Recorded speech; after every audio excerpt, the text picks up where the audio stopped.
the development of this country. Now, after thinking about it over the last few days, I've decided that this is a fork in the road, and it's my turn to spend a bit more time focused on the family, and particularly to take maybe some commercial opportunities, return to the commercial world. Many of you will know I have two young children who see some of Dad, but not probably as much as they should, and this will be an opportunity to take some time with them as well. So it really has been a wonderful period of time. I spoke to Simon Bridges this morning. I met him in Tauranga. We had a good chat. I've given him my absolute full support. I've also said that I'm available outside Parliament to assist in any way I can. So I imagine I'll be on one of those human hoardings at some point. And very, very keen to see the National Party win in 2020. So, any questions? The inevitable question to be asked was this as a response of maybe you not getting the finance portfolio? No, it's a bigger story really for me personally about, okay, well here's a time now with leadership resolved. Was I planning on being here for the whole of the next 2.5 years and then beyond? And when you start to think about those things, you think, well actually, where am I up to and what am I doing? And all those sorts of questions that people do at different times in their careers. And so I've decided this is for me. Simon has been very generous. He offered me a front bench position. And a choice of portfolios, which Did that include finance? No, he didn't offer finance. That's all right. I'm not even sure that if I'd had finance, I would have necessarily stayed the full 2.5 years. It didn't come up, but it's something that it didn't arise. But this is more about my future for me, and also for the party. I think it's the right time. If there's going to be a change at some point over the next 2.5 years, better to be now. So that we don't have another sort of, somebody else doing a change. He gets the chance to build his fresh team, which can take through to 2020 and beyond. Do you have confidence in Simon Bridges as a leader? Do you think he'll be the leader in 2020? Absolutely. I think he'll do really, really well. It's been fascinating watching him both before and after he took on the leadership. He's going to acquit himself very well. He needs to get a good team around him, which he will do. And as I say, I'm happy to help to the extent that he seeks my help from the outside. Do you regret standing for the leadership? No, actually, I think it was exactly the right thing to do. It's something that a number of people encouraged me to do. I think it was a very good process, and I got significant support. We'll never know exactly how much, but it was positive. And more importantly, from a personal perspective, it meant that I knew the outcome, and I could then make a decision about what I wanted to do next. Did you fall into your fiscal hole? No, Jen. Are you still considering taking legal action against Matthew Hooton? Oh, we're not going to get into that today. There was an article that was published. I've made my comments on what I thought of that article. Now it's in the hands of the lawyers. Would you like to stay on as the national campaign manager? Well, I've done 5 actually, so that's quite a lot. I think it's possibly the longest serving campaign chair of any political party in known history. In fact, at the Victoria University post-election conference, I discovered that only Colin James and Stephen Levine had been around longer than me, which is a sure sign that perhaps somebody else should chair an election campaign at some point. But I am happy to help to the extent that the party needs me to. What do you think with you a lot of institutional knowledge that there were fears that, when you go, it would be a bit of a hole left for the party in that regard? How available would you be? Oh, well, certainly I'll be available, but I'm not sure that it's that level of institutional knowledge. I mean, hopefully what I've been able to do in the years that I've been involved is learn and then apply some fairly standard good principles of political marketing and political communication. And that's really, that's not unique to me, that's available to a lot of people. I think that perhaps the most important thing that I've tried to bring to the table is a bit of an understanding of what many New Zealanders are keen to see in their politicians, and I'm absolutely confident the National Party will continue to see that.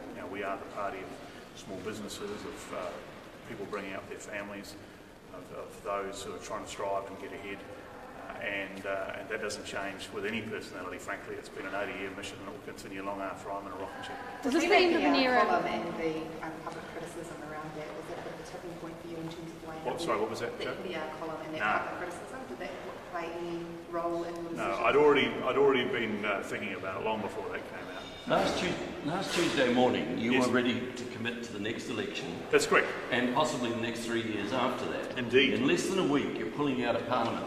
How do you say that that is not an act of petulance? That you're not throwing the Tories out of the cot, and it's not an act of no confidence in the leader? Well, two things. I think if I was in a petulant mood, I'd probably go to the backbenches, grow a beard, and just sit there fuming for a while.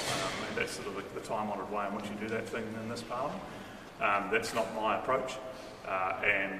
No, not at all. It was a chance. It's really just a fork in the road to consider how best to approach my future. I've been involved in politics now for around 16 years. Prior to that, weirdly, I was involved in the radio industry for around 17 years, so maybe there's something in that 16, 17 years thing. Yeah, when does your resignation take effect, and do you intend to do a valedictory? Yes, I intend to do a valedictory, and it'll be in the next session and will take effect after that. Is this the end of an era? John Key, Bill English, and now Stephen Joyce are all gone? Oh, well, look, the others can answer for them. I've really enjoyed working with those two guys, but actually also with a whole lot of other people. And one of the hardest things to do when you think about leaving is think about the people that you work with. I've spoken to a number of my colleagues today and told them about what's happening, and that's quite hard to do. But also actually the hardest decision for me, and actually the decision the thing that made me stand for leadership in the first place is that I'm really passionate about supporting New Zealanders that want to work hard and get ahead, and that's been something that has been driving me since I've been in this place, and it's quite hard to turn you back on that, but at some point you have to. What do you see as your biggest... I'm interested in a range of things. I used to be in the radio business. I don't plan to go back there. I'd be really interested in what I consider the sort of the frontier for New Zealand businesses these days, which is taking technology and exporting it offshore. I've had some wonderful involvement in the technology sector as a minister in recent years. I'd love to help some of those companies in some way, but it's just an open book at this point. Any idea which companies? No, I haven't spoken to anybody. I haven't thought about it. Go home, mow the lawns, think about it after that. You made international headlines a couple of times. Are they your proudest moments? What was that, sorry? You made international headlines a couple of times. Are they your proudest moments in Parliament? Oh, I've had some interesting international headlines. I've had to strive very hard to get that international profile, and obviously that incident at Waitangi that shall not be named is one of the ways in which I've done that. Look, it's just the whole thing has been an absolute blast and an absolute privilege to be run. And yep, you have good days and bad days, and there's tough days. But a day that you're serving your fellow New Zealanders and you're getting that opportunity to help them in whatever happens is actually a pretty cool thing. It is hard to walk away from. Do you regret being involved in the choice of the 2014 campaign song and everything that's happened since that?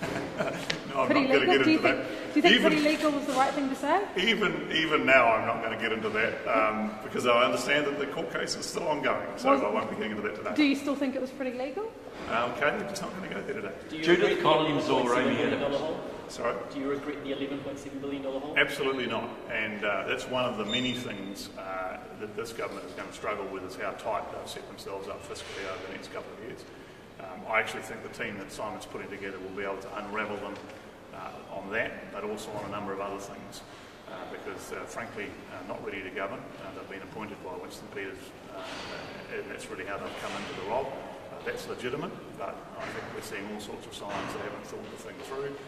So I'm conscious and confident that Simon's team will take a hit over the next 2.5 years. Judith Collins or Amy Adams, who would be your choice to replace you? As finance spokesperson, fortunately it's not my concern. I wouldn't want to choose between those two absolutely brilliant parliamentarians. Could either of them do it? I'm sure they could, but of course the leader will have to choose one. Do you have any parting words for your parliamentary foe, David? Grant Robertson. Well, I think Grant's going to have a few challenges making all this add up, but they're his challenges now, and there'll be a new finance spokesperson for National chasing him down. It's a big responsibility being the Minister of Finance. I was lucky to be associate for 8 years, and then the Minister. I would urge him not to forget the people and thousands of small businesses up and down this country that work very hard every day to sort of create the incomes, including hiring their staff, to help New Zealand be successful. My biggest worry with this government is they have a bit of a blind spot for what is literally most of the productive sector in New Zealand. What's Stephen Joyce's legacy? I don't know that I have a particular legacy. I just like to help, as I say, help serve people, try and make their lives a bit easier, try and make it easier for people to set up a small business and run it or work for somebody else. And I've been lucky to be involved in a bunch of things, the broadband, the transport, and also some sectors. And you're conscious as a minister going into a sector going, wow, be careful, because these are very talented professional people, and you're a minister who's just turned up, and you've got to learn how to work with them and listen to them and then work out what they need the minister to do to actually, for their sector to achieve.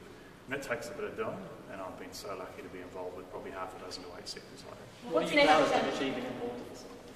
Probably, from my perspective, the ultra-fast broadband, setting that up, I just think that's transformational for New Zealand's future. It is literally the infrastructure for the 21st century. It's going to free up a whole lot of people's lives. People already now can live anywhere in the country and compete anywhere in the world, and that's pretty neat. And it wasn't an easy thing to put together, as the Australians have shown, but it's working really well. Do you have any regrets? What would you count among your lowest, your biggest struggles? I prefer Jenna's question, which is any regrets. Do mine after.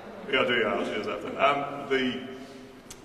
The only regret actually is having Labor unpick some of last year's budget, particularly this issue that is going to become more and more apparent, which is you've got people on the average wage, and in 3 years' time will be paying the top tax rate. Now, that's untenable actually. It's fine for those that are earning a bit more to pay a bit more, but having people on the average wage paying 33 cents a dollar as they will be by 2020, as well as paying 15% GST, that's just untenable.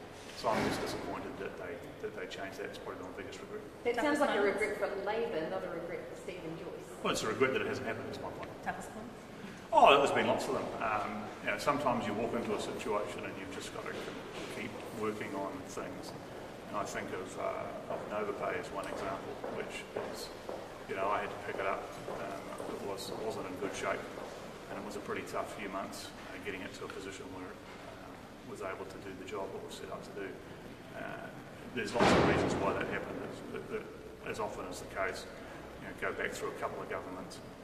And frankly, I do think we need to learn to be able to pay teachers what they're worth without going through massive convoluted formulas, because nobody else does that in any other industry. It's just unique to the New Zealand education system. What's National going to do without their fix-it man? Oh, I'm sure they've got lots of people who can do that. Look, we've got such a talented group of people in our corps. I mean, they really are marvellous. And the new ones coming in, just watch out for them. That 10 that are coming in now, there'll be another 1 or 2, and they will be really impressive.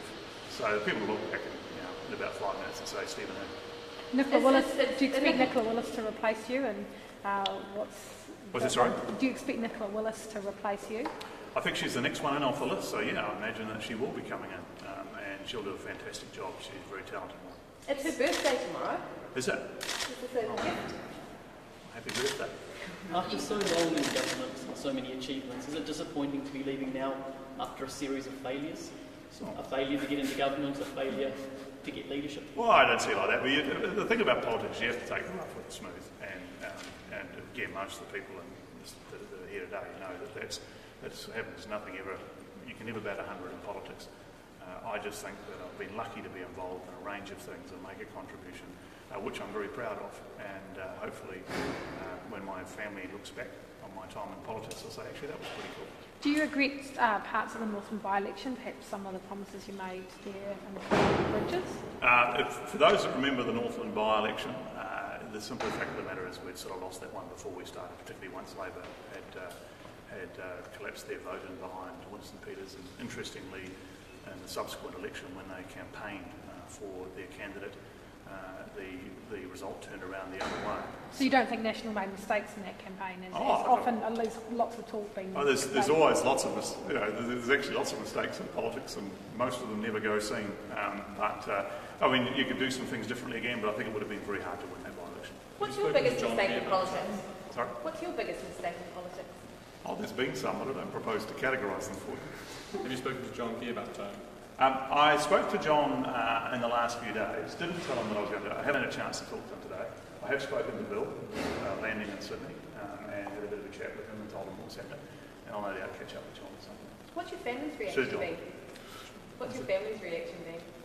Well, firstly, they've been very supportive. They're very supportive of me standing for the leadership, and then they're also supportive of this decision as well. I'm very lucky in that regard. And I think they're expecting more vegetables out of the vegetable garden at some point. Yes, there's a Sir John Key. Do you think there'll be a Sir Stephen Joyce? Oh, I don't think so. I'm sure he didn't either, but I certainly don't come into politics for those sorts of things. It's just not my thing. If you could sum up your political career in one word, what would that word be? Well, I don't think I do it in one word, but maybe I just say that I like to get on and get things done. Cheers.